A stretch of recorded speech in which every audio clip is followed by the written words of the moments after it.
அனைவருக்கும் ஆனந்தமான இறை வணக்கம். சிவசொந்தங்களே, தமிழ் புத்தாண்டு பிறந்து விட்டது. இந்த 2026 தமிழ் வருடம் முழுவதும் உங்களுக்கு யோகமாக இருக்க, அதிர்ஷ்டமாக இருக்க தனித்தனியாக பரிகாரம் சொல்ல போகிறேன். ஆண்களுக்கு, பெண்களுக்கு, படிக்கும் குழந்தைகளுக்கு, முதியவர்களுக்கு, திருநங்கைகளுக்குன்னு தனித்தனி பரிகாரம்.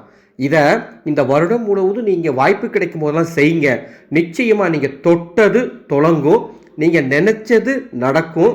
குழந்தைகளுக்கு கல்வி அறிவு மேம்படும், முதியோர்களுக்கு ஆரோக்கியம் மேம்படும், திருநங்கைகளுக்கு அற்புதமான வாய்ப்புகள் வரும். நம்பிக்கையோடு செய்யணும், அதுதான் முக்கியம். அது என்ன பரிகாரம் தெரிஞ்சுக்கிறதுக்கு மேலே பெண்களுக்கான ஒரு அறிவிப்பு. அடுத்த மாதம் 10ஆம் தேதி 10/5/2026 திண்டுக்கல் மாவட்டம் பழனியில் சக்தி யோக பயிற்சி முகாம் ஒன்று நடத்த போகிறேன். பெண்களுக்கு மட்டும்தான் அனுமதி இலவசம், எந்த கட்டணமும் கிடையாது. 50 பெண்களுக்கு மட்டும் ஒரு சிறப்பு ஆன்மீக பயிற்சி கொடுக்க போகிறேன்.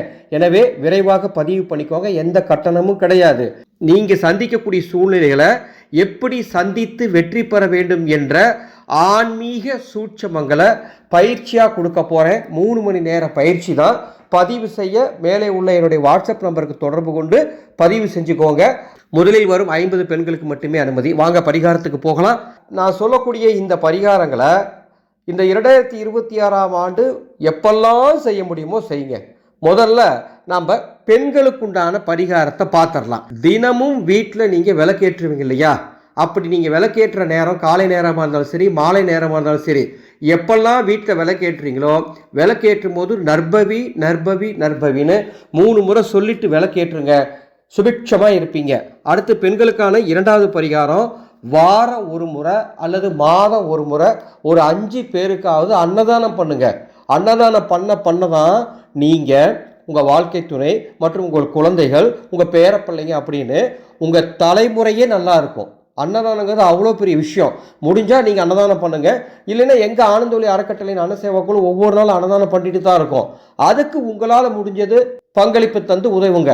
புண்ணியம் நிச்சயம் கிடைக்கும். பெண்களுக்கான 3வது பரிகாரம், ஒவ்வொரு வாரம் வெள்ளிக்கிழமையும் காலையில் எழுந்து குளித்ததும் ஓம் மகாலட்சுமியே நமக அப்படின்னு 11 முறை சொல்லிக்கணும் மனசுக்குள்ளேயே. ஓம் மகாலட்சுமி நமக. இது தினமும் சொல்லுங்கள். பூஜை அறைக்கு போக முடியாத நாளில் மனசுக்குள்ளே மட்டும் சொல்லிக்கோங்க, பூஜை அறைக்கு போகாமல், தவறு கிடையாது. இந்த 3 பரிகாரங்கள் பெண்கள் செஞ்சீங்கன்னா ராஜ யோகம் கிடைக்கும். அடுத்தது ஆண்களுக்கான பரிகாரம். ஆண்கள் இந்த பராபவ வருடத்தில் தினமும் காலை குளித்து முடித்தவுடன் ஓம் சரவண பவ என்று 11 முறை சொல்லுங்கள். குடும்பத்திற்கு நல்லது நடக்கும். ஆண்கள் வாரம் ஒரு முறை உப்பு இல்லாத உணவு எடுத்துக்கோங்க. வாரம் ஒரு முறை 3 வேளையும் உப்பு இல்லாத உணவு சாப்பிட்டீங்கன்னா ஆரோக்கியம் மேம்படுவதோடு மட்டுமல்லாமல் தருதரம் உங்களை விட்டு விலகி ஓடும். இது ஆண்களுக்கான பரிகாரம். அடுத்தது படிக்கும் குழந்தைகளுக்கான பரிகாரம். படிக்கும் பிள்ளைகள் எப்பெல்லாம் பள்ளிக்கு போகிறாங்களோ, பள்ளிக்கு போகும்போது வீட்டிலேருந்து வெளியே போகிறதுக்கு முன்னாடியே ஓம் சரஸ்வதியே நமக அப்படின்னு 11 முறை சொல்லிட்டு பள்ளிக்கு கிளம்ப சொல்லுங்க. அற்புதமான படிப்பறிவு ஏற்படும். அதே மாதிரி புதன்கிழமையில பெருமாள் கோவில் தரிசனம் பார்த்தாங்கன்னா கூட்டிட்டு போங்க குழந்தைகளை. சரியா? பெருமாள் கோயிலுக்கு எப்போ நேரம் கிடைக்குதோ அப்போ கூட்டிட்டு போங்க. புதன்கிழமையில நல்லதே நடக்கும், படிப்பில் ஆர்வம் அதிகரிக்கும். அடுத்தது படிக்கிற குழந்தைங்களுக்கு இன்னொரு அற்புதமான பரிகாரம், அமாவாசை நாளில் குலதெய்வ வழிபாடு வீட்டில் செஞ்சீங்கன்னா குழந்தைங்க நல்லா படிப்பாங்க. ஒன்று குலதெய்வம் கோயிலுக்கு போய் வழிபாடு பண்ணுங்க, அல்லது உங்கள் வீட்டிலேயே குலதெய்வத்துக்குன்னு ஒரு விளக்கேற்றி 2 கரங்களை கூப்பி மனதார குலதெய்வத்தை நீங்களும் வணங்குங்க. உங்கள் குலதைகளையும் வணங்க சொல்லுங்கள். இந்த இடத்துல ஒரு அறிவிப்பை கொடுத்துட்றேன். மே மாதம் 16ஆம் தேதி, அதாவது அடுத்த மாதம் 16ஆம் தேதி எனது குருநாதருடைய ஜெயந்தி விழா. அதை முன்னிட்டு பிரம்மாண்டமான அதர்வண வேத மகா ஹோமம் செய்ய போகிறோம். அந்த ஹோமத்தில் செம்பினாலான குலதெய்வ பூரண கும்பம் கட்டித்தர போகிறேன். இதுவரைக்கும் நீங்கள் எங்கேயுமே இந்த மாதிரி வாங்கியிருக்க மாட்டீங்க. அவ்வளவு சக்தி மிகுந்த சிறிய செம்பினாலான குலதெய்வ பூரண கும்பம் அடியேனே ஒவ்வொரு குடும்பத்துக்கும் தனியாக கட்டித்தர போகிறேன். உங்கள் குலதெய்வத்தோட அருள் உங்களுக்கு கிடைக்கும். குலதெய்வ சாபம் நீங்கிரும், குலதெய்வம் கோபம் போயிடும், குலதெய்வம் கட்டு உடஞ்சிரும். 6 வருஷத்துக்கு குலதெய்வத்தோட அருள் கிடைக்கும்.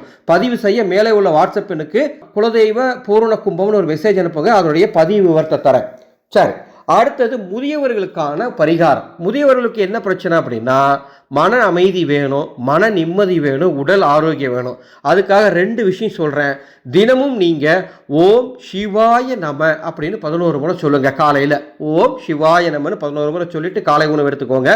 அடுத்தது முதியவர்களுக்கு உடல் ஆரோக்கியம் சிறப்பாக இருக்கணும்னா பராபவ வருடத்துல திங்கட்கிழமையில உங்க வீட்டின் அருகில் இருக்கக்கூடிய சிவன் கோயிலுக்கு தீப எண்ணெய் தானம் கொடுங்க. அது எந்த எண்ணெய் வாங்கி கொடுத்தாலும் சரி, முடிஞ்சா நமது ஆனந்தொலி அறக்கட்டளையுடைய மந்திர சக்தி தீப எண்ணெய் தான் வாங்கி கொடுங்க, அல்லது நல்லெண்ணெய் வாங்கி கொடுங்க. முதியவர்களுக்கு சிறப்பாக இருக்கும். அடுத்தது திருநங்கைகளுக்கான பரிகாரம். திருநங்கைகள் ஒவ்வொரு திங்கட்கிழமையும் காலையில் எழுந்து குளிச்சுட்டு ஓம் அர்த்தநாரீஸ்வரரே போற்றி அப்படின்னு 108 முறை சொல்லுங்க. நல்லதே உங்களுக்கு நடக்கும். அடுத்தது அமாவாசை மற்றும் பௌர்ணமி திதியில உங்க வீட்டின் அருகில் இருக்கக்கூடிய ஏதாவது ஒரு பெண் தெய்வ கோவிலுக்கு தீப எண்ணெய் தானம் கொடுங்க. ஆனந்த ஒளி மந்திரசக்தி தீப எண்ணெய் இருந்தா கொடுங்க, அல்லது நல்லெண்ணெய் வாங்கி தானம் கொடுத்தீங்கன்னா திருநங்கைகளுக்கு பராபவ வருடம் ராசியான வருடமா இருக்கும். தனித்தனியா பரிகாரம் சொல்லியிருக்கேன். இது எதை செய்ய முடியுமோ செய்யுங்க. நிச்சயமா பராபவ வருடம் உங்களுக்கு சாதகமான வருடமா இருக்கும். ஒரு அன்பு வேண்டுகோள், உங்களுக்கு தெரிஞ்சவங்களுக்கும் இந்த ஆடியோ பகிர்ந்து கொடுன்னு கேட்டுக்கொள்கின்றேன். அக்ஷய திருதை வரப்போகுது, ஏப்ரல் 20ஆம் தேதி. தவற விட்டுறாதீங்க. ஒரே நாளில் உங்கள் தலையெழுத்தை மாற்றி பொருளாதார விடுதலை அடைய அந்த அன்னைக்கு நாங்கள் வாட்ஸ்அப் மூலமாக நடத்தக்கூடிய கமலாத்மிகா தாந்திரிக உபாஷனில் கலந்துக்கோங்க. இது ஒரு வாட்ஸ்அப் வகுப்பு, வீட்டில் இருந்தபடியே கலந்துக்கலாம். ஆடியோ மெசேஜ் மூலமாக தான் உங்களுக்கு 11 தாந்திரிகம் சொல்லித்தர போகிறேன். விரதம் இல்லை, பூஜை இல்லை, கட்டுப்பாடு இல்லை, எந்த விதமான தீட்டும் பார்க்க வேண்டாம். சேரக்கூடிய அத்தனை பேருக்கும் மகாலட்சுமி தீட்சை கொடுக்க போகிறேன் மானசீக முறையில். பதிவு செய்ய மேலே உள்ள வாட்ஸ்அப் நம்பருக்கு அட்சய திருதின்னு ஒரு மெசேஜ் அனுப்புங்க. பதிவு கட்டண விவரங்கள் தருகின்றேன். மீண்டும் அடுத்த ஒரு பதிவில் சந்திக்கின்றேன். ஆனந்தம் மலரட்டும், ஆனந்த ஒளி பரவட்டும்.